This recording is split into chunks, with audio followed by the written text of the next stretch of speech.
Eh bien, bonjour à tous. IMO Matin a entrepris un cycle de conférences en partenariat avec IAD, intitulé IAD Talk. Après avoir abordé précédemment le sujet de l'impact et les conséquences de la hausse des taux sur le marché immobilier, puis s'être demandé ensemble comment anticiper la reprise du marché immobilier, c'est une thématique plus que jamais d'actualité sur laquelle nous allons nous pencher aujourd'hui, à savoir comment développer son activité immobilière dans le contexte politique et économique incertain que nous connaissons. En effet, malgré la nomination d'un Premier ministre et tout récemment d'un gouvernement, les conséquences de la dissolution sur le fonctionnement de nos institutions en pleine crise de l'immobilier interrogent l'ensemble de la filière à de nombreux égards. La crise est-elle profonde et durable? Quels sont les leviers identifiés pour limiter les impacts et relancer les dynamiques de marché? Et dans cette optique, quelles mesures politiques devraient être prises et quelles sont leurs chances de réussite dans la configuration que nous connaissons? Comment les professionnels tentent de leur côté malgré tout de tirer leur épingle du jeu. Pour en parler, nous avons le plaisir d'accueillir Olivier Desgrands, qui est directeur général d'IAD France, Henri Buzicazo, président de l'Institut du Management des Services Immobiliers et qui est membre du Conseil national de l'habitat, également créateur du think tank Le Cercle des managers de l'immobilier, et enfin Baptiste Duny, qui est cofondateur et CEO de 36 heures Immo. Je vous rappelle les règles, c'est un débat, donc n'hésitez pas à échanger ou à rebondir sur les questions. Et vous retrouverez ensuite le replay ainsi que le compte-rendu journalistique dans IMO Matin les prochains jours. Tout d'abord, on va parler de conjoncture immobilière et refaire un point sur les dynamiques actuelles. Tout d'abord, Henri Buzicazo, quelle analyse faites-vous des signaux légèrement positifs qui semblent apparaître, avec une première tendance à la baisse des taux d'intérêt ou encore la hausse du nombre de crédits accordés aux ménages? Est-ce le signe pour vous que le marché va repartir ou est-ce encore trop tôt pour le dire? Alors, le signe, il est plus que légèrement positif si on regarde les taux d'intérêt. Taux d'intérêt, ça veut dire l'accessibilité pour les ménages à un crédit, hein. C'est ça que ça veut dire, hein, parce que ça se traduit en mensualité. Pourquoi on a perdu, allez, on va dire, un tiers du marché en 18 mois quand il y a eu cette augmentation soudaine des taux? Parce que ça a fait perdre 25% de pouvoir d'achat logement aux Français. Voilà, à la louche, c'est ça. Donc, quand on parle de taux d'intérêt moindre, et en fait nettement moindre, on a presque perdu un point depuis un an. Donc on est revenu heureusement en arrière. Ça veut dire qu'on a refait entrer dans le marché potentiel probablement un tiers de ceux qui s'en étaient éloignés. Les conséquences, on les voit. Il y a davantage de crédits. Alors, on était tombé très bas, hein. On était tombé très bas. On était tombé à une production mensuelle de l'ordre de 7 milliards et même un peu moins. On est en train de remonter à des 10, 12, c'est-à-dire à des niveaux, on va dire, satisfaisants, qui devraient nous conduire à 850 000 transactions, peut-être un peu moins dans l'année 2024 qui n'est pas terminé. Voilà, alors, une fois qu'on a dit ça, l'inflation, elle continue à fragiliser les ménages. Il faut se garder des discours de riches, hein. L'inflation, on l'a toujours dans le panier de la ménagère, on l'a toujours sur un certain nombre de biens de première nécessité. Et donc, économiquement, la situation de notre pays et plus largement, elle est complexe pour beaucoup de ménages qui, du coup, même s'ils ont un besoin de logement, vous savez que c'est un marché de besoin à 90%, hein, le logement, eh bien, ne sont pas toujours en mesure. Il y en a davantage qui sont en mesure, tant mieux pour cela, mais on voit encore, et quand on dit que les banques reprêtent, on voit encore que elles ont une catégorie de population plutôt plus élevée qu'il y a 2 ou 3 ans en termes de revenus. Elles ont des exigences d'apport personnel qui sont beaucoup plus fortes, hein. Aujourd'hui, voilà, il n'est pas rare qu'on voit du 10, 20, 25% d'apport personnel. Il faut les avoir. Et il y a encore ceux qui sont maintenus en dehors de l'acquisition d'un logement parce que leur épargne n'est pas suffisante ou que leurs revenus ne sont pas suffisants. Et dernière chose, on a un effet de rattrapage par les salaires, hein, il faut quand même le dire, hein, qui s'est fait depuis plus d'une année. Tout le monde n'en a pas profité, tout ça ce sont des chiffres moyens, mais globalement les entreprises ont essayé de couvrir une partie de l'inflation pour que les ménages continuent à vivre honorablement. Voilà, donc l'équation elle est bien meilleure qu'il y a 18 mois, 2 ans. Ça se constate quand on est un négociateur immobilier, quand on est un agent immobilier, on voit que ça va un peu mieux. Voilà. Pour le reste, encore une fois, et pendant sans doute 2-3 ans, on va avoir des conditions économiques pas très faciles pour les ménages. Parce que vous semblez assez mesuré, hein, finalement, Ah, quand même. moi, je suis mesuré, je me garde. Pas Vous savez, d'emballement, quoi. c'est la tentation. Moi aussi, je peux y céder. Hein. On voit un signal positif et tout d'un coup, voilà, l'hirondelle fait le printemps. Voilà, l'hirondelle ne fait pas le printemps. Je pense qu'on n'est pas dans une situation. Et puis, dernière chose, on va sans doute en reparler. Mais dans notre pays, là, c'est propre à la France, on a des circonstances politiques que vous avez rappelées en ouverture. Qui sont loin d'être idéales pour l'immobilier, parce que le ferment de l'immobilier, on a parlé des taux, c'est absolument majeur, l'économie générale, c'est la confiance. Et là, je suis vraiment désolé quand je vois que le dernier sondage d'Elab, il est tombé hier, nous dit que 6 Français sur 10 ne sont pas satisfaits de la nomination du gouvernement, dernier geste politique que vous avez cité. Je me dis que la confiance, elle n'est pas revenue. Effectivement, d'une certaine manière, ça reflète une forme d'inquiétude. Il y a une forme Français. d'inquiétude, et en particulier, on entre dans une période absolument majeure pour le pays. Les Français ne le savent pas forcément de manière précise, mais c'est le budget. Voilà, hein, c'est-à-dire que les règles du jeu financières, fiscales pour 2025, on va là en décider dans les quelques semaines qui viennent. Les députés, les sénateurs vont voter sur la base d'une proposition du gouvernement. Bon, c'est déterminant pour tout le monde, hein, absolument tout le monde. Il y a des inconnues extrêmement lourdes, on pourra Alors, en parler. on va en parler tout à Voilà. l'heure, les aspects La plus confiance, politiques. voilà, moi, ce qui m'inquiète le plus, Voilà. et ce que j'attends le plus d'ailleurs des institutions de mon pays, parce que c'est un pays où on n'était pas habitué à ça. On avait des institutions qui fondaient la confiance, mine de rien. On ne l'aperçoit pas quand tout va bien. Vous savez, c'est comme quand on est en bonne santé, en bonne forme, on ne pense pas à la maladie. Mais les institutions, il faut qu'elles se stabilisent et que les Français se disent, j'ai envie, pas seulement d'acheter un logement, j'ai envie de vivre, j'ai envie, c'est très lié pour un jeune couple d'avoir un enfant, voilà, il y a une visibilité. Olivier Descamps, est-ce que, en tant que professionnel de l'immobilier, vous partagez les constats qui viennent d'être faits? Et quels signaux du terrain pouvez-vous nous donner sur le nombre de transactions, mais aussi sur les prix? Et est-ce que ça vous permet d'être relativement raisonnablement optimiste sur les dynamiques en cours? Et enfin, est-ce que vous pensez qu'inéluctablement, nous allons repartir sur une logique inflationniste? Oui, je partage ce que vient de dire Henri. On est raisonnablement optimiste. Le marché continue à décroître. 783 000 transactions sur les 12 derniers mois arrêtés à fin juin. Donc, on sent qu'on est à décroissance. On va toucher le fond de la piscine là dans quelques mois et on pense qu'il y aura un regain des transactions. Par contre, ce qui est intéressant pour nous comme indicateur, et là je parle pour nous IAD, c'est le nombre de compromis. Donc l'hirondelle, nous on l'a vu aussi au printemps, la chance qu'on a, mais je dirais pas la chance, grâce au travail des équipes, l'hirondelle est restée avec nous durant tout l'été et l'hirondelle est restée avec nous pour l'automne. On a fait plus 36% de signatures de compromis sur juillet-août et on est sur une tendance à plus 25 sur le mois de septembre. Donc nous on voit un net regain des signatures de compromis par chacun de nos conseillers depuis maintenant 4 à 6 mois. Donc ça c'est un phénomène qui est très très intéressant. Il est évidemment porté par la baisse des taux. Et Henri l'a justement dit, la baisse des taux, c'est une capacité à rembourser son prêt. C'est aujourd'hui que le taux baisse, l'équation est simple sur le prix de vente, la capacité à rembourser, et donc on dit, là, on revient. Donc ça, nous, on le voit. Les prix sont en stabilité. On voit dans certains bassins des prix même qui commencent à remonter. On peut dire qu'il y a des villes qui n'ont pas été impactées, mais globalement, les prix se stabilisent. On a les taux qui baissent, on annonce les professionnels du financement, les banques annoncent des taux peut-être même en deçà de 3 début 2025. Donc ça, c'est plutôt une très bonne tendance. L'appétence des banques, les banques reviennent à la charge, veulent aujourd'hui signer des offres de financement pour les clients. Donc plutôt des bonnes nouvelles. On est évidemment très vigilant parce que le contexte politique, on y reviendra tout à l'heure, nous aide pas beaucoup et ne donne pas une rassurance sur des projets sur 20-25 ans, pour apparaître peur des investisseurs, c'est-à-dire, ok, qu'est-ce qui va se passer? Donc on est raisonnablement confiant, on est sur des croissances à 2 chiffres depuis le mois de juillet, donc on est plutôt optimiste. Un petit mot sur la variable des prix, qui est absolument déterminante. Il semble qu'elle ait joué depuis un an, et en effet connaît là un petit coup d'arrêt dans la correction des prix. C'était pas un effondrement qu'il fallait attendre, mais une baisse pour donner un coup de main au ménage, là aussi, tout simplement.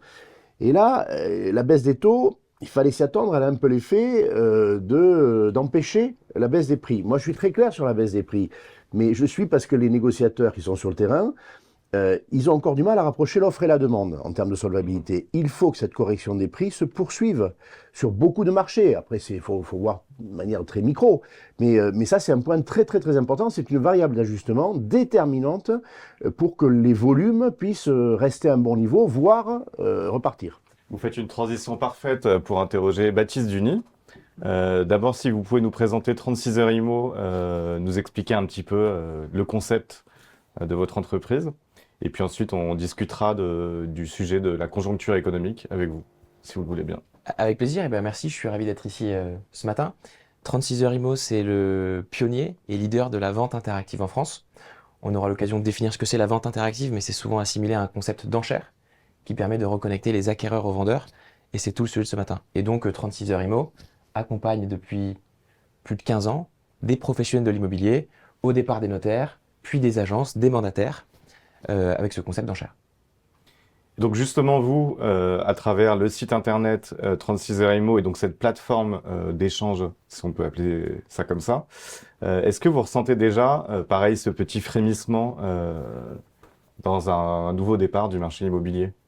Oui, absolument. Je suis complètement aligné avec les discours qu'on a eus précédemment. On a vécu des périodes difficiles. On a eu les 12-18 derniers mois étaient très difficiles. Et plus récemment, on a eu peur un peu au début de l'été avec la dissolution de l'Assemblée, les JO qui arrivaient à Paris. Mais si on parle d'actualité, depuis septembre, on a un nouveau dynamisme auprès de tous nos clients. Et on accompagne des agences en région, en métropole, des agences de prestige également. Donc on a un panel de clients assez large. Et on sent globalement un dynamisme. Pas encore partout, pas dans toutes les régions. Celles qui sont attractives, oui. Je vous ai écouté, Olivier, assez récemment avec un de vos partenaires, expliquer en faisant une image qu'à l'époque, on avait il y a 1 an et demi 50 acquéreurs pour un bien. Aujourd'hui, c'était un petit peu inversé. On avait plutôt 50 biens pour un acquéreur. Et la bonne nouvelle, c'est qu'on a certains clients qui retrouvent ce 50 acquéreurs pour un bien. Alors, c'est pas encore partout. C'est encore, on a besoin de plus de visibilité et de temps, mais on est assez positif en tout cas pour la suite. Et alors tout à l'heure, là, monsieur Henri Buzicazo nous expliquait que la confiance était vraiment au cœur du marché si on voulait qu'il reparte.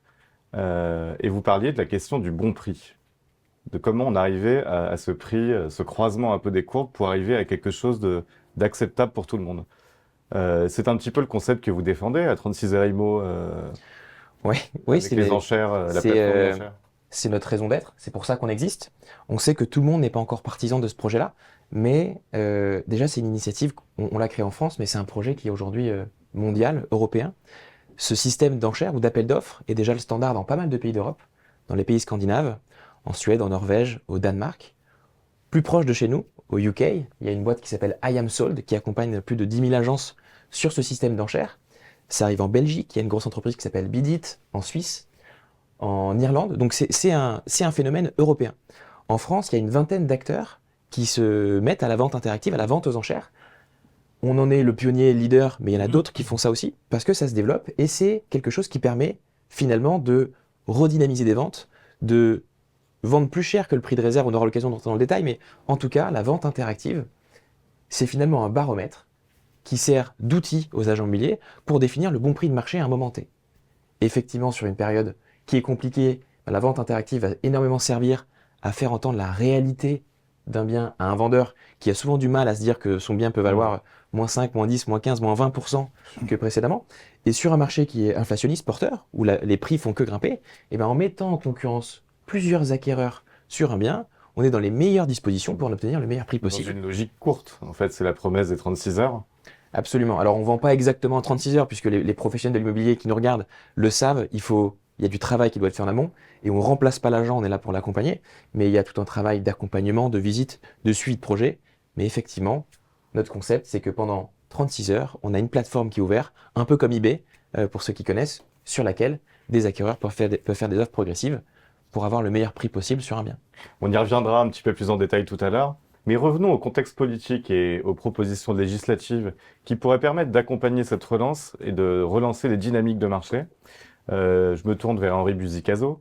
Il y a quelques jours, Valérie Létard a été nommée ministre du Logement et de la Rénovation urbaine. Et elle sera une ministre de plein exercice, quelque chose que vous réclamiez dans vos propos. Et elle aura donc davantage de leviers pour agir. Comment réagissez-vous à cette nomination et qu'en attendez-vous sur le plan politique? Et est-ce une bonne nouvelle pour les acteurs de l'immobilier? Bon, alors, une double bonne nouvelle. La première, vous l'avez dit, on n'avait plus de ministre de plein exercice, je veux dire deux mots sur ce que ça veut dire, parce que c'est une expression un peu obscure, depuis quelque chose comme 15 ans. Bon.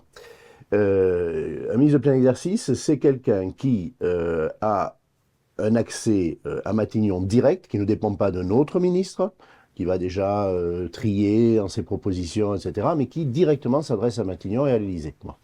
Et qui est autonome dans le pilotage de son portefeuille, comme on dit. Bon. Et deuxièmement, dans cette première bonne nouvelle, ce qui n'a pas encore été vu, c'est la place dans l'organigramme. J'allais vous poser la question. Alors, tout ça, ça a l'air technique, protocolaire. C'est pas protocolaire.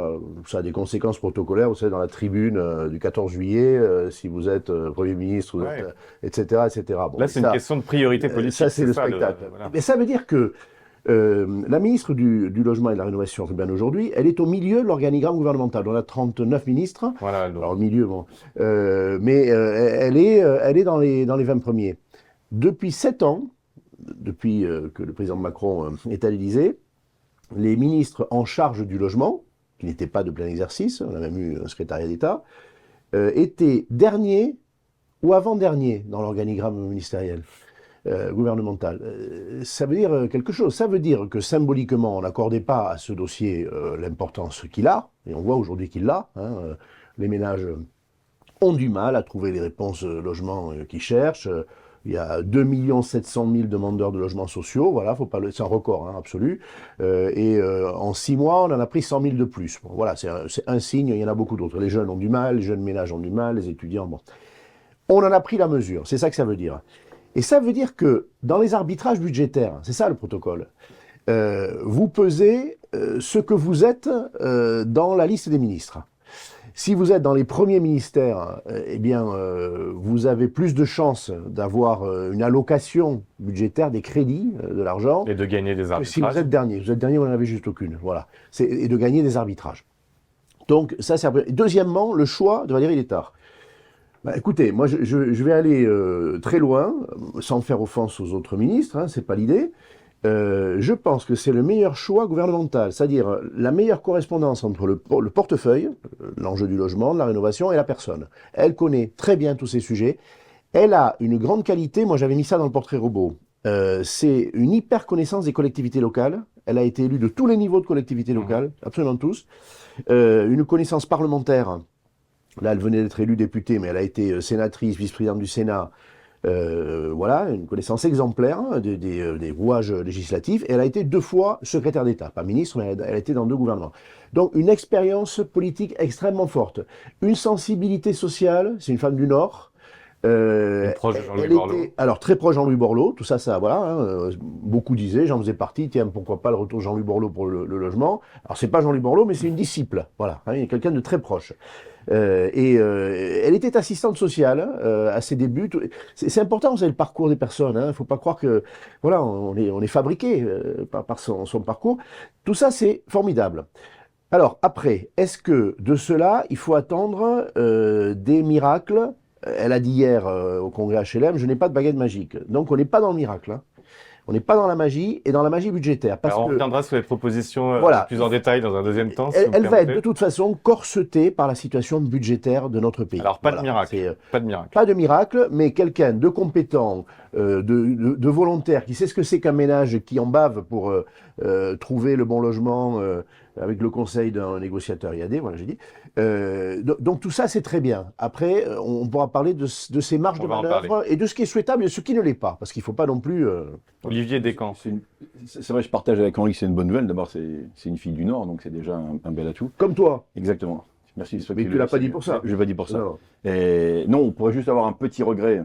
C'était notamment une des propositions fortes qu'avait faite Daniel Dubrac avec l'UNIS, c'est d'avoir un ministère de l'habitat. C'est-à-dire qu'aujourd'hui, le vrai ministère de l'habitat qui va du logement social en passant par la rénovation énergétique, en passant par la promotion immobilière, bref, serait un signal fort.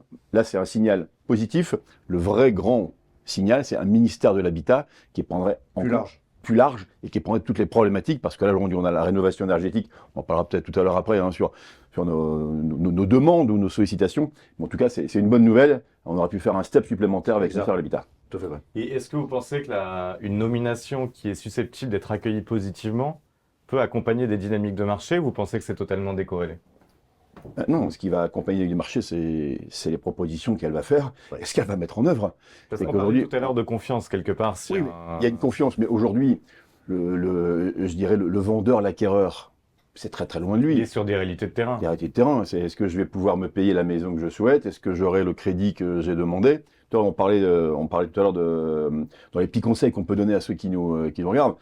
Moi, j'invite tous les professionnels de l'immobilier à rappeler leurs clients. Des acquéreurs qui n'étaient pas finançables il y a 2 mois, 3 mois, 6 mois, a fortiori un an, Tout à fait. le sont très certainement aujourd'hui.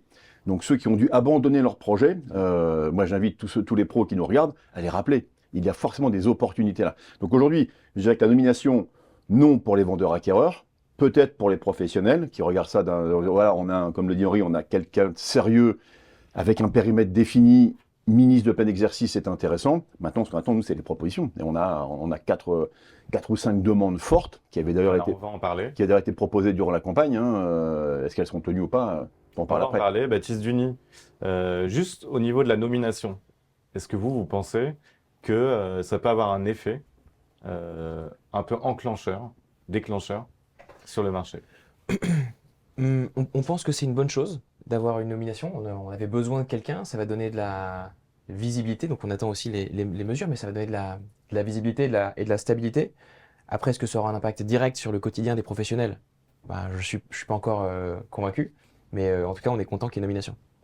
Olivier Descamps, sur les propositions que vous évoquiez, 4 ou 5 propositions, est-ce que vous pouvez nous expliquer un petit peu plus en détail? Oui, on a un premier enjeu important, c'est les primo-accédants. Aujourd'hui, le marché de l'immobilier était un peu grippé, et toujours un peu grippé, parce que les primo-accédants n'arrivent pas à sortir de la location pour avoir leur première acquisition. Gabriel Attal avait proposé l'exonération des droits de mutation pour les primo-accédants jusqu'à 250 000 €. Nous, on milite pour que ce type de proposition, en tout cas tout ce qui permettra aux jeunes ménages, aux jeunes Françaises et Français d'acquérir leur premier bien, est un signal positif. Pourquoi? Parce que quand un locataire quitte, parce que là on n'a pas parlé, on parle beaucoup de transactions, le marché de location il est ultra tendu. La location n'a jamais été aussi chère. Il a quasiment aucun bien. Hein. Sur Paris, hein, on peut se dire que quand on a un bien à Paris, on peut avoir jusqu'à 80-90 demandes pour un seul bien. On a des confrères qui ont débranché leur standard pour dire mais j'ai trop d'appels. Donc si le locataire accède à son premier bien, il libère une location. Et s'il achète un bien, ben, il permet à un secondo accédant de lui pouvoir, et la machine redémarre. Donc ça, c'est un premier point. Le deuxième point, ce sont les investisseurs. N'oublions pas qu'on parle souvent de l'État. Hein, moi, j'ai dit la dernière fois, comptons d'abord sur nous-mêmes. Aujourd'hui, tous les propriétaires bailleurs, c'est-à-dire que tous les Français et les Françaises qui investissent dans des biens immobiliers pour les mettre en location, s'interrogent. Quelle fiscalité je vais avoir? Est-ce que j'investis là? Parce que oui, s'il n'y a pas de signaux sur les propriétaires bailleurs et les investisseurs locatifs, ben, ils iront mettre leurs capitaux ailleurs. Dans de l'assurance vie, en bourse, en tout cas, ils ne mettront pas dans... Donc ça bloquera encore le marché, ça ne permettra pas à des Français de pouvoir se loger. Le troisième point, on a parlé, c'est la rénovation énergétique. On est tous supporters de ce programme de rénovation énergétique. On est sur un calendrier qui est intenable. Donc on avait rencontré Vergrit, on l'avait même vu ensemble. On entend qu'il y a des crédits qui vont disparaître, hein, alors, qui ont été revus à la baisse en tout cas. Les crédits vont disparaître, mais l'enveloppe n'était déjà pas totalement utilisée. Donc finalement... il y aura sûrement un report. Oui, et donc mais sur ces calendriers, il n'y a pas les entreprises pour tenir le calendrier. On n'a pas, et donc aujourd'hui, nous, la demande, c'est de dire, est-ce qu'on peut regarder objectivement, raisonnablement ce calendrier pour le décaler et redonner un peu d'oxygène, là aussi, à chacun pour pouvoir faire, je dirais, tranquillement les travaux. De façon ferme, il faut rénover le parc immobilier en France, ça c'est une nécessité, mais mettons un calendrier qui soit cohérent et tenable. Donc ça, c'est les 3 grands sujets, il y en a sûrement d'autres, mais en tout cas, c'est les 3 qui nous tiennent à cœur. Henri Buzicazo, un projet de loi dit logement abordable, avec un certain nombre de mesures opérationnelles, était au Sénat avant la dissolution. Il était en examen, il était passé en commission, il allait passer en séance. Est-ce que vous pensez qu'il puisse poursuivre son chemin à l'Assemblée, enfin au Sénat puis à l'Assemblée. Et puis au-delà de ce projet de loi, est-ce qu'on pourrait imaginer une loi transpartisane sur le logement qui soit capable de transcender les logiques de parti? Et si oui, selon vous, sur quel sujet il devrait émerger en priorité? Bon, des questions bien difficiles parce que c'est des prédictions politiques à un moment où franchement, vous avouerez que c'est bien. On parle en complexe. semaine plutôt qu'en mois. Mais en fait, je suis là pour encore moins ça. en année. Je vais faire l'exercice avec plaisir. Je commence sur le côté transpartisan. Oui, moi j'y crois à ça. Vous avez rappelé que j'étais à l'origine d'un think tank, enfin, un lieu de débat qui s'appelle le Cercle des Managers. Le dernier débat, il y a un peu plus d'une semaine, j'avais invité 3 représentants des 3 pôles de l'Assemblée nationale. Il y avait Stéphane Peu, un député communiste, sensibilité communiste, qui représentait le pôle de gauche, qui a marqué des points aux dernières législatives. Il y avait Lionel Causse pour tout le pôle, on va dire, central, Renaissance, voilà. Et puis un député, un jeune député du Rassemblement national, Frédéric Falcon, qui est un ancien confrère, d'ailleurs, c'est un ancien professionnel de l'immobilier. Bon. Eh bien, outre que le débat a été extrêmement correct et courtois, ce qui n'était pas évident, il a été constructif. Moi, j'ai identifié beaucoup de points de contact, même quand quelquefois il s'emploie à montrer que c'est l'inverse. Vous voyez, par exemple, le RN est parti sur il faut déchirer la loi climat-résilience, rien ne va, etc. Bon. Et puis on s'aperçoit que c'est un peu plus modéré et que les positions sont assez proches de celles de Renaissance. Voilà. Donc moi, je crois à ce consensus parce que le sujet, il est ni de droite, ni de gauche, ni du centre. Il est embourbé aujourd'hui. Il est sur tous les segments quand même, hein, ce qui est historique. C'est-à-dire que tout le monde voit. Tout le monde a intérêt à ce que le marché reparte. Tout le monde a intérêt à ce que le marché reparte. Tout le monde est dans une situation, certains sont plus que d'autres. La situation des promoteurs ou des constructions de maisons individuelles, elle est pire que celle des HLM. Bon. Mais enfin, franchement, il y a des problèmes sur toute la chaîne. Rénovation énergétique, là, ça touche les administrateurs de biens, par exemple, qui n'ont pas de problème direct, mais ils ont un problème, ils n'arrivent pas à faire voter ces travaux. Donc, rien ne va plus dans ces cas-là. Normalement, on serre les rangs, politiques. Et on constate que c'est le cas. Il y a des élus qui se parlent. C'est pas d'hier, hein. Ça fait 2 ans. Vous savez, il y a eu des amendements co-signés, notamment pour élargir le prêt à taux zéro, co-signés. Ah bah, il est majoritaire, hein, le prêt à taux zéro pour tous. Mais par exemple, voilà un outil qui fait, qui a Et un sans succès distinction de forme urbaine. sans distinction, et simplement, ça avait été rejeté par le 49.3, mais la cohésion des parlementaires, elle était là. Et là, comme le 49.3, je pense que le gouvernement a intérêt à en faire un usage beaucoup plus modéré.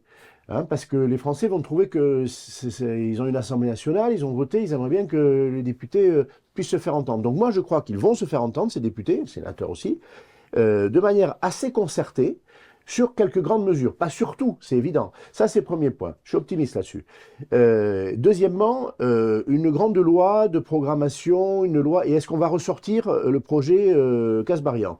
Je ne suis pas sûr qu'on va ressortir le projet Kasbarian, parce que il y a des dispositions qu'on va ressortir, d'autres qui étaient quand même très polémiques. Oui, il y a des mesures opérationnelles et des mesures sur le logement social qui sont plus politiques. Ce qui touchait notamment... vous savez, le quota SRU, comme on Voilà. dit, hein, c'est-à-dire les 20-25% C'était le discours politique général de Gabriel Attal. dans lequel on mettait le logement intermédiaire, ça revenait à atténuer finalement l'obligation pour les maires. Je suis pas sûr que Valérie Létard défende ça, parce que vraiment, elle pense exactement l'inverse. Donc Bien. voilà une mesure, bon. Mais à part ça, il y avait des mesures pour la mobilisation du foncier. Pour Oui, construire le plus permis vite. d'aménager multisite. Le permis d'aménager multi, tout ça doit revenir et surtout le pari que Guillaume Kasbarian faisait, elle va faire le même, c'est-à-dire que un projet à minima, des grands tiroirs, il y avait 4 grands tiroirs, hein, peut-être 5 ou 6, et on va laisser travailler le Parlement justement autour de ces accords qui pourraient se former. Ça va être la méthode selon moi, et avec des mesures qui ne coûtent pas d'argent, parce que pour finir, moi je veux parler de ces mesures budgétaires. Olivier en citait quelques-unes grandes. Alors j'y souscris. Est-ce que je suis optimiste sur le fait qu'il puisse y avoir une atténuation des droits de mutation à titre onéreux, sur le fait qu'il y ait un statut fiscal pour l'investisseur, sur les enveloppes transition environnementale, l'aspect budgétaire, je ne parle pas de calendrier, je ne suis pas très optimiste. Parce qu'on est sous observation de la Commission de Bruxelles, avec une procédure contre On nous. annonce 6 milliards de... Oui, que le déficit, DPL. on entend dans les couloirs de Bercy qu'il n'est pas de 5,6, qu'il n'est pas de 6,1%, mais qu'il est de 8.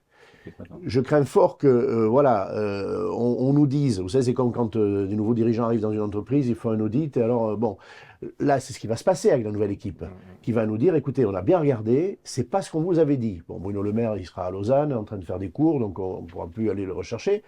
Je suis sérieux, parce que c'est quand même très, très violent, tout ça. Hein. Et donc, quand une ministre, Valérie Létard, mais n'importe qui d'autre, va arriver à Bercy en disant, nous, on voudrait, allez, un petit quelque chose pour les primo-accédants, je pense que ça va être très, très, très difficile. Voilà. Et la mesure Attal, elle coûtait 8 milliards pour les collectivités locales. Voilà. Donc, sur l'aspect budgétaire, moi, je pense qu'une priorité, oui, ce serait quelque chose pour les primo-accédants, mais je pense que pour les primo-accédants, le meilleur service, c'est qu'on ait une économie à peu près bien cotée internationalement pour qu'on ait des taux d'intérêt raisonnables. Est-ce qu'on sait Voilà. le prêt à taux zéro, à peu près son coût annuel pour l'État? Oui, le prêt à taux zéro aujourd'hui, il coûte de l'ordre d'1,5 milliard. Et si on veut y ajouter à la maison individuelle, par exemple, ça c'est une demande, il le faut. Bon, les Français. Oui, il n'y a pas de discrimination à la forme urbaine. Voilà. c'est- Si on veut que la quotité soit partout de 40%, 40%, le prêt à taux zéro constituant 40% de total de l'opération. Si on veut que sur tous les territoires, etc., il faudrait rajouter l'équivalent, 1,5 milliard. Ce sera Donc pas 3 le cas. milliards. Ouais, ce ne sera pas le cas. On va sûrement pouvoir réallouer, c'est-à-dire peut-être enlever un peu d'argent quelque part. On a 37 milliards dans le budget du logement, hein, et gonfler un peu le prêt à taux zéro, parce que la primo-accession, c'est majeur. Olivier a tout à fait raison. En faire profiter l'ancien, l'existant, avec les droits de mutation, je crains que non. Je le voudrais, hein, c'est pas le sujet. Hein. Je crains que non. Les bailleurs, ça c'est la deuxième mesure absolument majeure, parce que tous ceux qui ne peuvent pas acheter pour occuper, mais qui peuvent acheter chez IAD ou ailleurs, pour investir, il faut aller les chercher. Ils sont divisés par deux.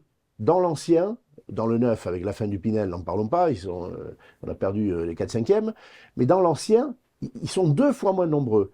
Ces investisseurs locatifs, petits porteurs, hein, c'est nous, hein, on achète un logement, 2, pour loger quelqu'un, il faut les faire revenir.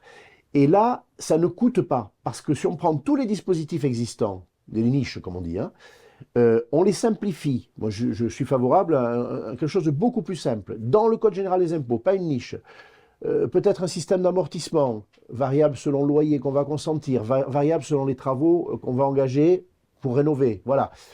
Ça, vraiment, il faut le faire. Là-dessus, il faut mettre des moyens intellectuels et pas d'argent parce qu'on va réunifier des choses qui coûtent de Olivier l'argent. Descamps, là-dessus. Ah ouais, moi, je partage comme ça le statut de bailleur privé. Voilà. Hein, on appelle le statut de bailleur privé, en agrégeant l'ensemble des niches fiscales, l'ensemble des dispositifs qui sont finalement, même pour un investisseur, pas très rassurants, parce Non. que c'est illisible. Meublé non professionnel, bref, c'est très très complexe. Un seul statut bailleur privé, Oui. je suis propriétaire, je décide d'acquérir un bien et de le mettre en location. Il y a un statut très clair, il est durable dans le temps, parce qu'il y a aussi une grosse demande C'est ça. de stabilité fiscale, en disant j'investis là, mais si dans 5 ans vous me changez la fiscalité, comment je fais? Parce que comme me disait, on parlait de Casbarian et de la loi anti-squat, hein, rapidement.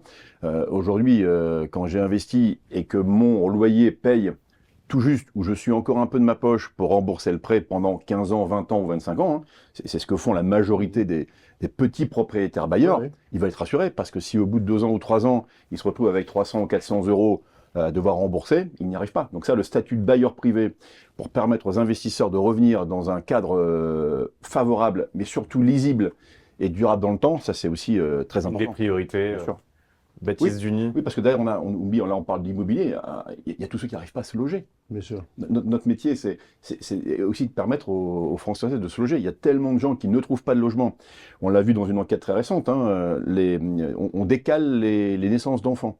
En disant, puisque je n'ai pas trouvé le bon logement... Le je logement, peux c'est pas le projet de vie. Bien sûr, je refuse des mutations. Je refuse parfois certaines écoles. Oui, oui. Les étudiants qui ne trouvent pas de location dans certaines villes pour leurs études. Donc derrière tout ça, il y a des situations de vie qui sont ultra tendues, et je pense que ça c'est entendable par justement Valérie Létard, qui est très sensible aux sujets sociaux, hein, c'est dans son ADN. Je pense que là, il va y avoir des ouvertures qui vont se mettre en place. Baptiste Duny, là-dessus, sur tout ce qui vient d'être dit, est-ce que déjà vous avez une première réponse à formuler? Ouais, bah, c'est des sujets qui sont très intéressants pour rebondir sur ce que disait Olivier.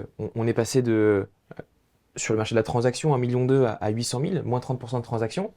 Et on est passé d'un marché de confort à un marché de besoin. Donc, c'est-à-dire que, effectivement, les seules transactions qui ont eu lieu, majoritairement en tout cas, c'est les transactions pour lesquelles les vendeurs avaient besoin de vendre et les acheteurs avaient besoin d'acheter. Ils le faisaient dans la mesure du possible. Donc, Donc c'était du flux tendu en réalité. exactement. C'était l'élargissement des foyers, les successions, les divorces, les héritages, les pré-relais. Tout ça, on est passé sur ce marché-là. Et ce que je disais au début, c'est que, pour revenir sur du positif, le marché d'investissement, en tout cas plutôt de confort, est en train de repartir avec la stabilisation des taux.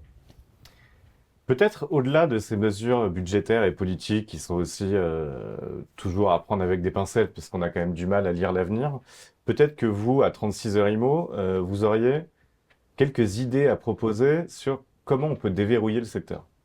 L'État n'a plus d'argent, très difficile de mettre en place des mesures budgétaires, mais comment favoriser cette rencontre entre l'acquéreur et le vendeur?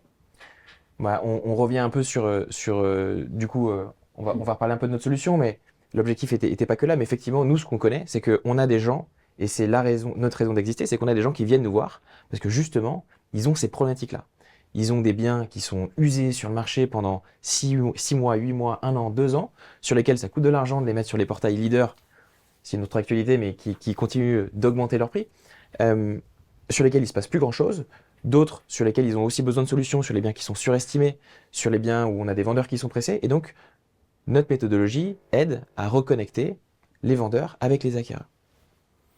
C'est surtout, je dirais d'abord, ce qui est important pour l'immobilier, c'est d'avoir une estimation, un avis de valeur juste.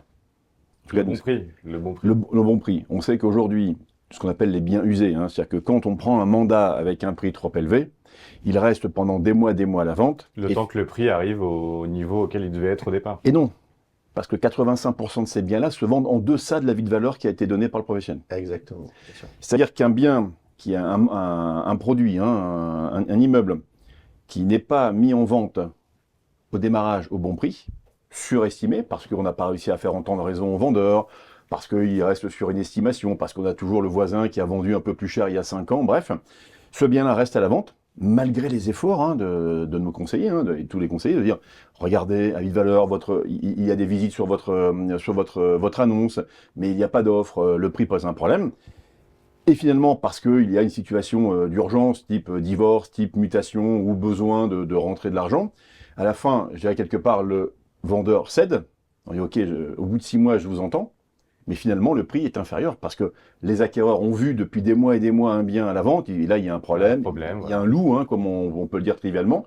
Et ça se vend pour 85% d'entre eux en deçà du prix proposé par le négociateur. C'est donc important, en fait, d'avoir le bon prix dès le départ. Enfin, d'avoir le prix qui s'approche de la réalité. L'estimation, Henri le dirait mieux que moi, notre métier, c'est de mettre d'accord un vendeur et un acquéreur sur le prix, sur la chose et le prix. Donc, on est souvent d'accord sur la chose. C'est le prix qui pose un problème. Ouais, là, il y a aussi un autre outil, je le dis, Olivier connaît mes convictions là-dessus, mais surtout je connais les siennes pour conduire ces négociateurs à travailler avec cet outil, c'est le mandat exclusif. Il y a quand même un problème dans la profession, moi je le dis très franchement. Déjà, elle admet, la profession, ce qu'on appelle des mandats simples, c'est-à-dire la multiplication des mandats. Un vendeur va confier à 3, 4, 5, nos limites, professionnelles, son mandat. C'est très particulier. C'est souvent le bien patrimonial central pour lui. C'est déterminant et il n'investit pas de la confiance une personne. Dans d'autres domaines, on ne fait pas ça. Bon, on ne va pas avoir 3 médecins traitants. Il y en a, mais c'est rare. On n'a pas 3 experts comptables. Bon. Sur les choses majeures, on fait confiance à une personne. C'est une pathologie de notre secteur. Et derrière, ce qui se passe, c'est des tentations d'un professionnel de dire allez, moi je vais vous le vendre plus cher. Je ne sais pas ce qu'il vous a dit, je vais vous le vendre plus cher. Bon. Vous voyez, un jeu qui est malsain. Ça crée des discours contradictoires aussi qui sont mal perçus. Un jeu qui est malsain. Des uns et des autres. On peut comprendre, si vous voulez, commercialement, humainement, mais qui économiquement est un vrai problème. Économiquement, il faut se rapprocher de la vérité et le premier coup. Premier coup, c'est mieux que d'y aller. Olivier a raison, c'est ça qui se passe. C'est pas en un an qu'on trouve le bon prix d'un bien. On le trouve à peu près tout de suite. Et l'exclusivité, Voilà, moi je préside une plateforme de Paris. Il y en a deux grandes plateformes de mandat exclusif. Je suis très très confraternel. Hein, voilà, il y a la MEPI, l'Istigo, mais surtout c'est une technique. Et au sein de grands réseaux, on préfère les mandats exclusifs que les autres parce que c'est ça. C'est je fais confiance à Monsieur Untel ou à Madame Untel. Parce qu'elle le mérite, hein, bon, ça c'est un truc aussi, l'enseigne, tout ça va me rassurer. Je vais avoir une détermination du prix correcte, fiable. Et ça, c'est le point de départ. C'est vraiment l'essentiel du travail est fait à ce niveau-là. Baptiste Duny, justement, votre solution, comment elle peut permettre d'atteindre tout ce qu'on est en train de se dire? Notre solution, elle permet déjà à un agent... En fait, le nerf de la guerre aujourd'hui, c'est que si on se met à la place d'un professionnel, il va faire une estimation chez un vendeur, et le vendeur, lui, est confronté à plein de professionnels qui vont lui dire bah, moi je pense que votre bien est votant, et c'est un jeu de qui va monter le plus haut. Et donc le vendeur est dans un fauteuil de droit. C'est du poker menteur, un petit peu. Un petit peu. En tout cas, il le pense qu'il est dans un fauteuil de droit. Mais c'est pas une bonne chose de prendre un mandat trop haut, parce que du coup, le bien va commencer à s'user et va être de moins en moins attractif. La vente interactive, en tout cas notre conviction, c'est que c'est un avantage concurrentiel déjà, parce que le professionnel, aujourd'hui, va encore pouvoir se démarquer par rapport à ses confrères en proposant une solution innovante, mais surtout, il peut plus facilement partir d'un prix plus bas, en expliquant au vendeur qu'on va monter jusqu'où le marché est prêt à monter, en le mettant en concurrence dessus. Donc c'est, finalement, le professionnel ne prend pas de risque. Si jamais les enchères s'envolent, effectivement on obtient un prix de réserve qui est dépassé, tout le monde est content. Si jamais on ne l'atteint pas, le professionnel est dans une situation où il a fait son job. Il a généré plein de visites, il a fait le maximum, il a tiré le meilleur prix de marché en mettant en concurrence plusieurs acquéreurs. Et finalement, il peut montrer la réalité du marché à un vendeur. Sur ce dispositif d'enchères, je ne me suis pas exprimé, Olivier le fera aussi. Moi, j'y suis favorable. J'ai vu arriver ça, alors les notaires ont été les premiers à le pratiquer. Et aujourd'hui, en effet, tu n'es pas le seul, mais tu as une marque forte et un dispositif qui tourne très bien. En fait, ça vient objectiver. Bon. Il y a toujours un doute de la part du vendeur, est-ce que c'est le bon prix? On parlait de confiance tout à l'heure. Voilà. Et c'est vrai que lorsqu'il fait confiance à un seul professionnel, c'est bon, il se dit il va y avoir une objectivation. Donc là, la partie est gagnée. Autrement, c'est complexe. Et c'est un moyen, c'est pas le seul, mais aujourd'hui, je pense qu'il faut faire feu de tout bois, hein, pour que le marché soit rassurant, plus fluide, etc. C'est un moyen d'objectiver le prix. Effectivement, on voit bien si le marché répond à tel ou tel niveau. Et quand on regarde à quel niveau se vendent les biens vendus aux enchères, ben, ils se vendent en gros au prix du marché. C'est ça qui est extraordinaire aussi. Les gens se disent, alors le vendeur il se dit, moi je vais vendre beaucoup plus cher avec des enchères montantes. Bon. Ben, en fait non, mais c'est vrai pour les voitures, c'est vrai. En fait, il y a un marché. Et les enchères, c'est un jeu d'objectivation du marché, on fait venir des propositions, mais il est très rare qu'il y ait un fou qui achète 2 fois le prix au mètre carré dans le 18e. Voilà, ça n'existe pas en fait. Et donc voilà, et ça marche dans les deux sens, il sort du prix de réserve. C'est très sain, c'est très sain.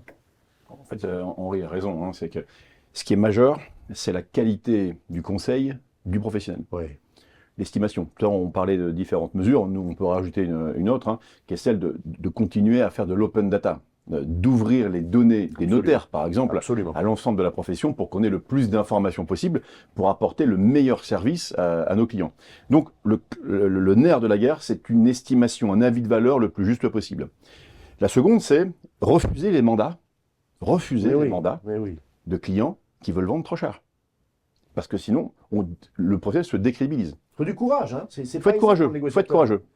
Et le troisième clé, c'est le mandat exclusif. Moi, à ce prix-là, je vous prends, à ce tarif-là, je prends le mandat, et comptez sur moi, je m'engage à vous avoir un acquéreur finançable dans X mois selon le contrat signé. Et on a parfois sur le marché des gens qui prennent des mandats, on dit ok, vous dites 700 000 euros, l'avis de valeur dit 600, on dit je prends le mandat. Comme ça, il garnit sa vitrine, il fait un peu il dit j'ai des biens à vendre. Mais ça, c'est pas rendre service. Et ensuite, la solution qui existe là, elle permet, et le bon terme, c'est d'objectiver. Moi, je pense que c'est pas la solution première. Si je n'arrive pas à vous faire entendre raison, alors que j'ai un outil, un estimateur, j'ai des VF, j'ai tout ça, j'ai les prix des biens similaires qui sont vendus autour de vous, il me reste une dernière arme, je vais le dire comme ça, ben, le marché va... Et aujourd'hui, pourquoi les biens ne se vendent pas au-delà? C'est de dire, bah, ok, puisque vous ne me faites pas confiance, puisque vous ne faites pas confiance aux outils que j'ai à ma disposition, qui sont des outils factuels, je dirais presque scientifiques, pour définir la fourchette de prix de votre bien, on va mettre votre bien là à disposition, on va regarder. Et 98 fois sur 100, le marché donne le bon prix. Voilà. Oui, parfois. Alors sur les statistiques, il y a encore il y a de belles histoires. Alors c'est plus vrai maintenant, mais c'était encore vrai il y a 1 an et demi sur un marché inflationniste et porteur. On arrivait à dépasser les attentes du vendeur et surprendre les professionnels. oui. Il suffit qu'on ait 2 acquéreurs qui aient un coup de cœur pour un bien, et bien on peut Oui. en tirer plus cher. Et ça arrive, et c'est arrivé dans 20% des cas. De notre côté, alors on est une vingtaine d'acteurs à faire ça représente plusieurs milliards d'euros de transactions en France sur les dernières années, donc c'est pas rien, c'est plus de 15 000 transactions si on prend tous les acteurs français. Sur combien de temps? Sur les dernières années, sur les 3 dernières années, je dirais. D'accord. Et dans 20% des cas, alors moins maintenant, puisque il faut pas mentir aux gens, mais dans 20% des cas, il y a 2 ans, on dépassait les attentes des vendeurs. Alors, dans des proportions qui étaient quand même pas non plus monstrueuses, j'imagine. On n'est pas dans la folie, dans le dépassement du Non, marché. alors il faut regarder dans le détail, mais non, on est jamais trop dans le folie, on va jamais dépasser le prix de réserve. Voilà, bon, non, voilà. C'est jamais Oui, plus c'est 30, plus 40%. ouais. Non, on est sur La des- raison, c'est raisonnable en la général. raison est plus commune que, Bien sûr, que la c'est folie. ça, que voilà. la folie. Bien sûr. Olivier Descamps, vous me parliez de... Je sais pas si tu as raison dans l'absolu, mais pour l'immobilier, Pour ça l'immobilier. semble le cas. de quasiment des données scientifiques pour parler de la formation du prix. Et je me demande, est-ce qu'on pourrait pas à un moment donné intégrer l'intelligence artificielle dans la formation du prix de départ? Il y a déjà. Il y est déjà. Elle y est déjà, Elle à y est déjà. travers les estimateurs. Bah, Ouais. elle y est dans les estimateurs, elle est dans le croisement, elle y est dans... En fait, nous, pour donner un peu comment nous on travaille, on a un outil d'estimation, on appelle nous la vie de valeur, qui prend en compte les biens vendus sur le marché, qui prend l'ensemble des biens en ligne, hein, parce qu'on peut avoir de compromis entre un mandat et un acte authentique, on va dire, il peut se passer entre 5 et 6 mois. Donc on regarde ce qui est sur le marché, c'est-à-dire qu'aujourd'hui, on peut avoir vendu en janvier un bien à 200 000 euros. Parfait. Et ce même bien, 3 mois après, il va descendre de 10 ou 15% pour les raisons qu'on a évoquées. Là, le marché a décru de façon assez brutale, avec une montée des taux assez rapide. Donc, on regarde également les prix de marché. Et donc ça, on a déjà l'intelligence artificielle qui vient aujourd'hui donner une fourchette, qui regarde les tendances et qui fait presque du prédictif, hein, en disant, Ouais. tiens, voilà le Qui peut prix. intégrer des logiques de dynamique de marché. Exactement. Et aujourd'hui, d'intérêt. on a notamment on a des données, hein, type DVF, on reçoit ça sur ça. On les a un peu tard. Donc là aussi, il y a un travail qui a déjà été bien engagé quand même hein, depuis plusieurs années, d'avoir un maximum de data à disposition pour qu'on ait, comme disait tout à l'heure Henri, pour que les professionnels aient encore plus la confiance. Oui. Je rappelle toujours qu'il y a encore 30% de particuliers à particuliers en France. Hein. Même si chaque année on grignote un peu, il y a quand même 30% de particuliers à particuliers. C'est qu'on soit ce tiers de confiance reconnu, un médecin, un notaire, ou comme ça se passe aux États-Unis par exemple, où l'agent immobilier est l'agent immobilier de famille, hein, on fait confiance, on va toujours rappeler le même, d'avoir plus d'informations encore qu'aujourd'hui, pour qu'on puisse avoir aujourd'hui une valeur ajoutée avec encore plus de qualité auprès de nos clients. Et puis, on peut citer aussi le travail exceptionnel et depuis des dizaines d'années des notaires, hein, la Sûr. création de la base biens. Et les notaires d'Île-de-France ont été les premiers à faire ce travail d'intelligence artificielle à l'époque, hein, en recourant à l'intelligence artificielle. On l'appelait pas comme ça. Mais sur ce que dit Olivier, je dis aussi une chose. La partie professionnelle intermédiaire du marché, donc qui effectivement est majoritaire, parfait. Elle n'est pas encore irréprochable. Alors, il faut leur donner des outils davantage aux professionnels. Ceux qui en ont sont protégés contre les égarements. Mais quand on voit encore, moi je suis désolé, ça m'a été proposé il y a une semaine, je suis triste de voir ça, comme particulier avec 4 professionnels, eh bien il a des estimations qui vont presque du simple au double. Sur un marché difficile, sur une maison, etc. Bon, moi, ça ne me plaît pas, ça. Je voudrais qu'on soit sur ce que les économistes appellent un marché expert, c'est-à-dire effectivement un marché où on ne se raconte pas n'importe quoi. Il peut y avoir des variations. Oui, des moins 10, Il peut y avoir plus le coup de 10%. cœur, il mais peut y voilà, avoir un prix d'opportunité. Tout le monde a acheté, a vu qu'on pouvait acheter sur son palier le logement à côté, on va l'acheter plus cher parce qu'on va agrandir le sien. Bon, mais de peu, il y a une réalité de marché. Il faut que les professionnels aient l'image.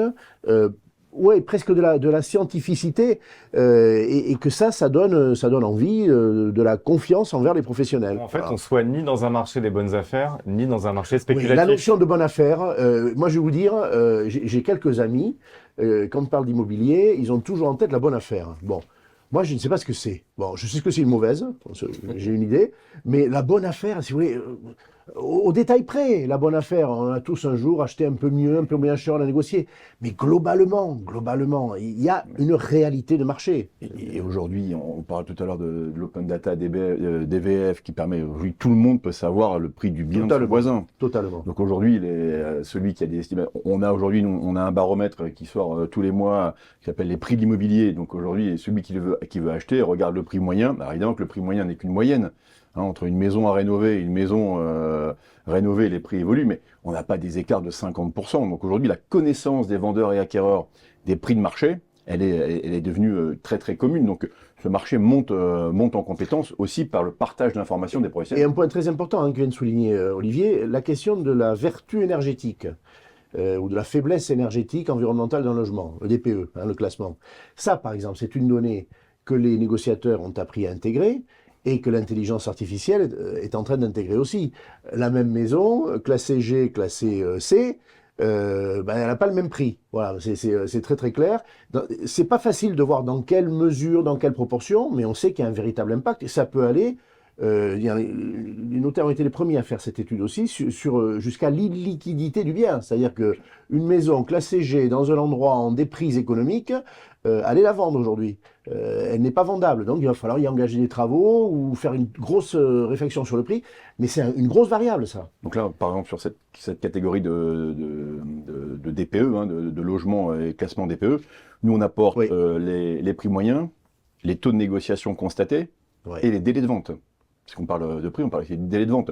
Et on sait qu'aujourd'hui, selon les classifications, sur les lettres, on a des délais de vente qui sont plus ou moins longs, plus ou moins courts, des niveaux de remise plus importants. Et ça dépend, comme tu le disais, hein, ça dépend aussi de est-ce que c'est un bien de confort que j'ai décidé de vendre et puis finalement je suis pas très pressé, ou est-ce que c'est mon logement et j'ai envie de le quitter. Avec un bémol, hein, on oublie très souvent, hein, c'est que les contraintes liées au DPE ne le sont que si on le met en location. Ils ne s'appliquent pas sur la résidence principale. Oui. C'est-à-dire qu'on a aussi des acquéreurs pour leur résidence principale qui disent mais moi le bien est en G ou en F, c'est pas un sujet, je ferai mes travaux au fil du temps. Et là, je peux faire quelque part une bonne affaire, entre guillemets, hein, si on parle de bonne affaire, entre guillemets, il y a une petite décote en disant, bah oui, je sais que je ne pourrai pas vendre ce bien à un propriétaire bailleur parce qu'il n'aura pas les moyens de faire les travaux, mais si vous étalez vos travaux sur 5 ou 6 ans, je démarre par les fenêtres, je ferai la chaudière, peu importe, on a aussi des opportunités de ce type-là. Olivier Descamps, donc on est dans un contexte, comme on l'expliquait, d'un frémissement, d'une légère reprise du marché immobilier. Quels sont vos conseils pour accompagner les mandataires et tous les agents dans cette reprise? Et en termes de formation, qu'est-ce que vous pouvez proposer ou conseiller? Alors nous, la formation, elle est cœur chez IAD depuis 16 ans, hein, puisque notre vocation, c'est de permettre à chacun de s'épanouir dans l'immobilier. Et donc aujourd'hui, on a des milliers de personnes qui se sont reconverties. Donc on a, nous, un plan d'accompagnement initial de 5 semaines qui accompagne tous ceux qui nous rejoignent hein, pour s'assurer de leur réussite. On a aussi mis en place des ateliers, hein, notamment, on va parler de marché vendeur, marché acquéreur. Hein. Aujourd'hui, vous savez que notre réseau est un réseau qui est important en termes de conseillers. Une majorité n'avait pas connu de marché acquéreur. Et donc, ils étaient très focus sur la prospection, trouver les mandats. Et comme les acquéreurs attendaient d'avoir le bien, là, il faut s'occuper. Donc, le deuxième conseil, c'est de s'occuper de vos acquéreurs. D'aller les revoir, d'aller les solliciter, de solliciter vos courtiers, de solliciter les courtiers pour dire, tiens, est-ce que tu pourrais me refaire une petite étude pour mon client? Tout à l'heure, voilà, de leur dire de rappeler les clients qui n'étaient pas solvables il y a encore quelques mois, parce que peut-être que ça y est, ils rentrent dans les bonnes cases. Mais c'est certain. On a des clients qui redeviennent finançables alors qu'ils ont peut-être eu un refus il y a quelques temps, de par leur situation, les salaires qui augmentent, les taux qui baissent, les banques qui redeviennent aussi plus offensives sur ce marché. Donc c'est ce conseil-là, se former pour être un pro. Moi je dis toujours, le conseiller, l'agent immobilier doit être le professionnel connu de son secteur, donc il doit tout savoir. Est-ce que le métro va arriver? Est-ce que l'autoroute va arriver? Est-ce que la salle de sport promise par le conseil municipal il y a 5 ans va enfin se construire? Est-ce que l'équipement sportif? Aujourd'hui, ce qui est attendu, hein, je donne très souvent un exemple, aux États-Unis par exemple, où on est implanté depuis quelques temps en Floride, il y a une demande forte sur les aspects de sécurité. Et donc on dit, est-ce que la maison que je vais, qui m'intéresse, est-elle éclairée durant la nuit? Donc toutes ces choses-là de connaissances fines, c'est pour ça qu'on dit nos conseillers vivent et travaillent dans leur quartier. Et ça, c'est dans les clés de réussite et de succès d'IAD, c'est de dire, je travaille là où je vis. On en revient à votre logique du ministre de l'Habitat. Exactement. C'est-à-dire intégrer le logement dans une logique urbaine, urbaine, et donc une connaissance fine de terrain. l'immobilier, mais du terrain, et du terrain qui intéresse le vendeur et l'acquéreur. Lui dire l'immobilier à Paris ABC est à moins de 10 000 euros, Parisien il s'en fiche. Mon immeuble il est à combien? Est-ce que le RER va vraiment arriver? Est-ce que la station sera là? Est-ce que Et donc cette connaissance fine qui ne peut être détenue que par des professionnels qui vivent dans leur quartier, ça c'est le problème. Donc je dirais, labourer votre quartier, aller au contact des mairies, des collectivités pour avoir le maximum d'informations et de dire « Ah, ok, j'ai rencontré le conseiller AD, c'est vraiment le référent et il connaissait, il m'a appris plein de choses sur l'évolution du quartier, sur ce qui allait se passer, sur l'immobilier évidemment, sur mon bien. Et donc tout ça conjugué fait que la préférence, ce que je disais tout à l'heure, la préférence ira à ces professionnels qui ont une connaissance fine. » Et là-dessus, Baptiste Duny, du coup, quels outils pour accompagner cette reprise? On a commencé à en parler. On a commencé à parler d'intelligence artificielle. Je suis assez convaincu que c'est pas ça remplacera pas l'agent, mais ça va rendre des agents améliorés. D'ailleurs, je serais assez curieux de savoir si c'est compris au sein, puisque la formation et la philosophie d'IAD, savoir à quel point c'est inclus dans les processus de formation. Mais aujourd'hui, l'intelligence artificielle, on a commencé à parler de certains cas d'usage sur les estimations, mais il y en a plein d'autres. Certains qui s'appliquent aux entreprises en général. Je suis arrivé, j'ai rejoint 36 heures et moi, une entreprise familiale, et j'ai rejoint l'entreprise familiale récemment. Et on avait encore quelqu'un qui prenait des notes pour faire des comptes rendus de réunion. C'est quelque chose aujourd'hui qui peut être fait par une IA. Une IA fait des comptes rendus de réunion. Une IA permet de réduire ou arrêter. Il y a un gain de productivité qui est énorme. Et surtout, on arrête du travail à faible valeur ajoutée, la prise de notes. Il y a des cas spécifiques sur des cas d'usage spécifiques sur l'immobilier. Aujourd'hui, et encore plus demain, un négociateur, un conseiller, un agent immobilier pourra sortir d'un immeuble, d'un appartement de visite. Et faire un compte rendu de visite au téléphone. Je viens de visiter un appartement, 85 mètres carrés, il y a 2 chambres, une place de parking, rédige-moi une annonce. Et l'agent a le devoir de vérifier, de l'améliorer, mais ensuite il gagne du temps dans la publication. Très juste, nous on a deux exécutions là-dessus. La première, c'est que l'IA est intégrée dans nos outils. On va parler des annonces, par exemple. À chaque fois qu'une annonce est rédigée par l'un de nos conseillers, l'IA la retravaille et lui propose. Et lui, il vient, il dit « Ok, je prends pas, c'est bien, c'est pas bien ». Et la seconde, c'est Martin Pavanello, le fondateur de Mysteria. Il dit que le premier bénéfice pour les populations, notamment immobilières, de l'IA, c'est quoi? D'écrire sans faute d'orthographe. Autrement dit, je suis pas à l'aise pour écrire à mes clients un compte rendu de visite, voir une annonce qui je vais publier en direct, parce que je suis pas certain que mon annonce sera pas truffée de faute d'orthographe. Et donc le premier bénéfice, c'est de dire je reprends confiance en moi pour faire des comptes rendus écrits, pour envoyer des messages avec aujourd'hui des textes sans faute. Et donc l'IA, que j'appelle moi l'assistant intelligent, plutôt qu'intelligence artificielle, l'assistant intelligent va libérer, encore une fois, qu'est-ce qu'on souhaite nous, c'est libérer des tâches qui sont sans valeur ajoutée. C'est toute l'ambition des outils et du pack qu'on propose à nos conseillers tous les mois, pour leur libérer du temps pauvre, pour qu'ils aient un temps riche, pour passer du temps avec leurs clients, pour passer du temps riche avec vendeurs, acquéreurs, avec leurs prospects. Et réinstaller la confiance dont parlait tout à l'heure Henri Buzicazo. Voilà, l'augmenter, je dirais. Elle est déjà la confiance. Non, puis deux choses sur la formation, ce qu'il faut faire dans cette période particulière. Un petit mot de conclusion au passage. Volontiers. IA, oui. En fait, l'IA, c'est du texte et c'est aussi densifier le lien de communication entre le négociateur et le client, vendeur ou acquéreur. On a beaucoup reproché à juste titre aux négociateurs de ne pas dire s'il y avait eu des visites, de ne pas dire ce qu'on lui avait dit dans les visites, ça permet de travailler sur le prix, parce que si on n'a pas de raison de baisser un prix, on ne le baisse pas. Donc il faut dire ce qu'on a entendu, etc. Bon, les défauts qui ont été signalés, ça c'est les comptes rendus, c'est le texte, c'est l'écrit. Et l'écrit, c'est vrai que de moins en moins de personnes sont à l'aise avec, il faut être très clair, et c'est un outil qui libère, comme tu dis, qui décomplexe. Deuxièmement, dans cette période, tous les patrons de réseau le disent, après 15 années d'un marché qui en effet était dans les mains des vendeurs et qui était plus facile, on se finançait, etc., on s'est un peu, comme on dit au rugby, éloigné des fondamentaux. Bon, parce que quand Olivier dit il faut rappeler le client acquéreur qui ne pouvait pas acquérir, mais est-ce que c'est pas un fondamental? Aujourd'hui, il y a des raisons économiques de le faire, il a raison. Mais même si on n'a pas de raison aussi forte qu'aujourd'hui, il ne faut pas le délaisser, celui qui est venu vous voir un jour. On sait que la profession, elle a pêché là-dessus. On en revient à des fondamentaux. Donc c'est le moment de faire plus de formation continue. Si on est dans un réseau qui vous le propose, tant mieux. Autrement, il faut aller en chercher. Il faut aller en chercher, c'est le souci. L'employabilité, de toute façon, la valeur ajoutée, la performance, elle viendra de la formation. Bon, comme président d'école, je vous dirais l'inverse, vous seriez surpris, mais c'est un peu dans l'autre sens. Moi, je suis heureux d'être à la tête d'une école parce que je pense que juste c'est vital, quoi.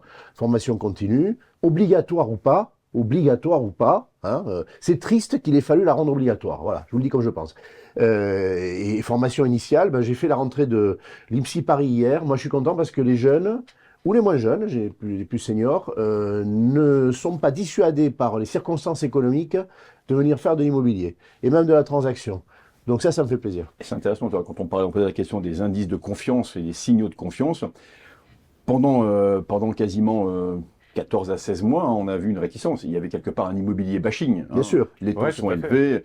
Et là, Bien on sûr. voit alors, beaucoup de pros de l'immobilier qui souhaitent continuer à faire ce métier, qui rejoignent le réseau. Mais en façon générale, on voit une croissance Oui. des candidatures, une croissance des intégrations depuis quelques mois. Donc le métier reprend de la couleur. Donc, on parlait tout à l'heure, est-ce que la nomination de Liétard va faire quelque chose? En tout cas, nous, on voit qu'aujourd'hui, il y a une appétence plus forte pour faire le métier de l'immobilier, pour rejoindre le réseau. Et donc, je pense que ça, c'est un signal intéressant aussi, notamment des jeunes qui sortent de BTS, qui sortent des écoles de l'INSEE fait. et d'autres, qui, OK, moi, je veux m'engager, ce métier me plaît, parce que c'est un métier où on est libre, métier où on gère ses horaires, un métier où il n'y a pas de permanence, il n'y a pas d'horaire imposé, je construis mon entreprise. Et donc, je pense que là, l'année et demie qu'on vient de passer a été un peu difficile, mais on a devant nous de très beaux auspices, en restant prudent, vu le contexte politique, mais en tout cas, nous, on est raisonnablement optimistes.